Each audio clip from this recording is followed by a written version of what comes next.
అండి అందరూ బాగున్నారా? అందరూ బాగోవాలి. అందులో మనం ఉండాలి.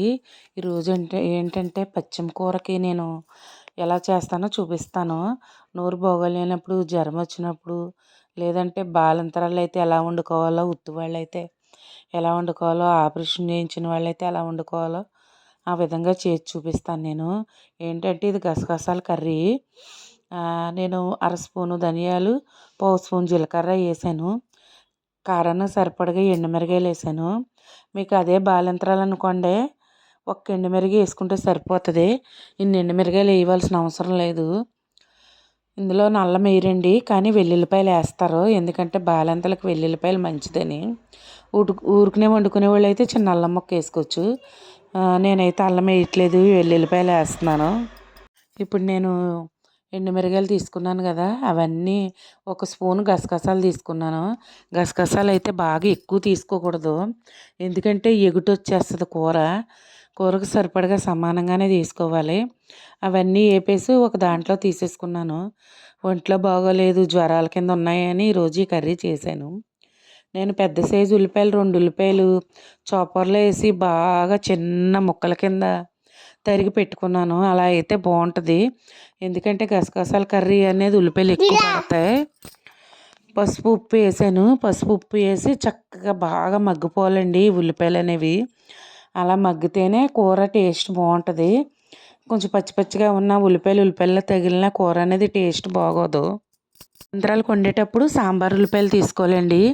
చిన్న ఉల్లిపాయలు అంటాం కదా, ఆ ఉల్లిపాయలతో యంత్రాలు వండేటప్పుడు ఈ ఉల్లిపాయలు వేయకూడదండి, చిన్న ఉల్లిపాయలు వేయాలి. ఆ గసగసాలు, ఒక ఎండుమిరగాయి, కొంచెం ధనియాలు, జీలకర్ర, వెల్లుల్లి ఎక్కువ వేసుకుని ఒలుసుకుని కూడా వేసుకోవచ్చండి ఇందులో వెల్లుల్లిపాయలు. అలా వండాలి. కారం వేయకూడదు బాలింతరాలకి ఎక్కువ, అందుకే ఒక్కొక్క ఎండుమిరగాయ వేస్తారు. చక్కగా ఉల్లిపాయలు బాగా మగ్గిపోయిన తర్వాత నేను ఇవన్నీ కలిపి పేస్ట్ చేసి పెట్టుకున్నాను కదండి, ఈ పేస్ట్ వేసి చక్కగా నూనె తేరే వరకు చక్కగా ఫ్రై చేసుకోవాలండి. ఇందులో కారం వేయకూడదు, కారం వేస్తే ఆ రుచి వేరే వచ్చేస్తుంది.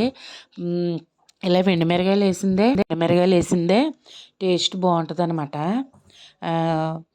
కొంచెం ఆపరేషన్ చేయించుకున్న వాళ్ళు ఉంటారు చూసారా, అలాంటి వాళ్ళకి ఇంకొక 4 ఎండుమిరగాయలు తగ్గించి వేస్తే సరిపోతుంది. మనం ఇప్పుడు మామూలుగానే జ్వరం అనేసి మేము సరిపడగా కారానికి ఎండుమిరగాయలు వేసేసుకున్నాను. ఉల్లిపాయలు కూడా పెద్దవి తీసుకున్నాను, 2 ఉల్లిపాయలు. మాకైతే ఒక పూటకు సరిపోతుంది కదా అని చారు పెట్టుకుంటే చక్కగా మనకి కూరగాయలతోనే అవసరం లేదండి, చక్కగా ఇవి ఒక్కటి ఉంటే సరిపోతుంది.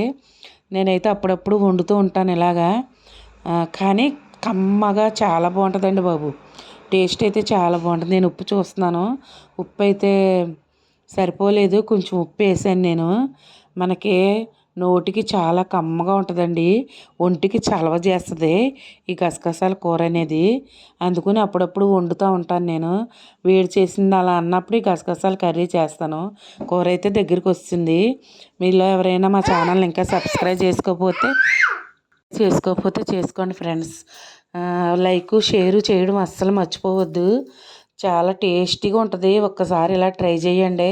నేను చెప్పినట్టు బాలంతరాలకి కావాలని అంటే ఆ విధంగా చెయ్యండి. కారం తక్కువ వేసి, వెల్లుల్లిపాయలు ఎక్కువ వేసి, అల్లం మాత్రం వేయకండి, టేస్ట్ వేరేగా మారిపోతుంది.